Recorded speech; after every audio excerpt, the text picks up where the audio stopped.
Almost 4 years after its release, we finally have an event in Battlefield 2042, which I honestly think's worth playing. The skeleton crew who are still manning Battlefield 2042 have actually brought us an event with unique cosmetics, a unique game mode which is actually challenging, and sort of breathe life back into the game. I am pretty surprised they've pumped this out though, considering Battlefield Labs is now in full swing, with a number of the community being able to already playtest the next iteration of the Battlefield franchise, but I suppose the team still feel like they have something to get out of 2042, and that's why they're also pushing this out at the same time. What's interesting to me though is it does feel like they've put some more effort into this versus a lot of the other events that we've seen in 2042 over the past 3 years. First off, leaning into the 2042 futuristic warfare aesthetic, we actually have robot cosmetics or clothing items that can be equipped by the specialists, which I do think leans quite nicely into the game itself and perhaps where we should have been going from the outset.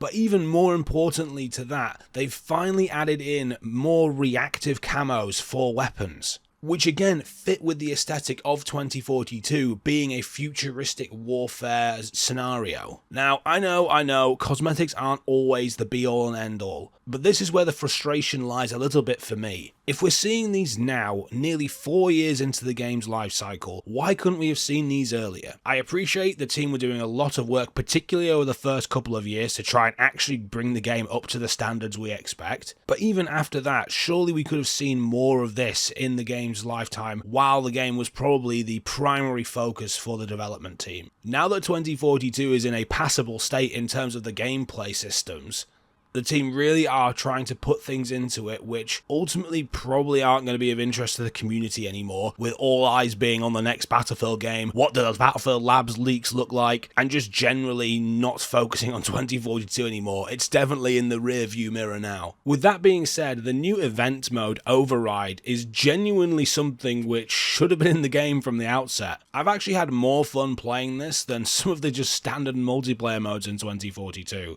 A cooperative PvE mode where you see just your squad of 4 people, I wish it was more but it's still 4, against a wave of robotic soldiers trying to attack MCOMs, which actually has a challenge to it. This, alongside domination being added back in, is perfect for me, and I'm thoroughly enjoying both.